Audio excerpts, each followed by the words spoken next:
السلام عليكم، كيف نتوما؟ مزيانين؟ لاباس عليكم؟ بخير؟ نتمنى تكونوا كاملين مزيانين ولا افضل الاحوال.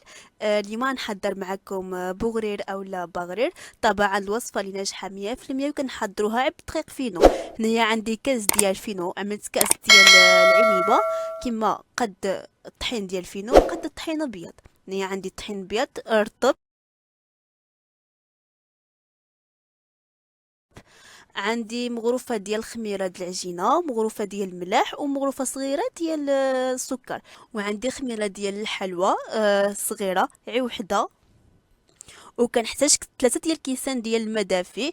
كنخلط جوج الوالا مع بعضياتهم. ديك الساعه ملي كنشوف الخليط باقي ثقيل اولا خفاف، اذا كان خفيف صافي على حسب الطحين اللي كتكونوا مستعملينه، اذا كان ثقيل شويه كنزيدو كاس ثالث.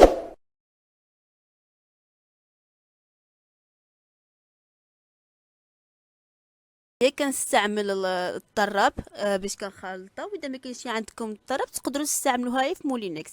هي صافي كنحتاجوا مقله هنيه ديال البوغرير كتكون ما كتلصقش. كنعملوها ثم كتشوفوا معايا النتيجه. تبارك الله، يعني تبارك الله الوصفه ناجحه 100%. انا قلت لكم ما كتحتاجوش انه تسناوها حتى يختمر اولا شي حاجه بحال هيدا.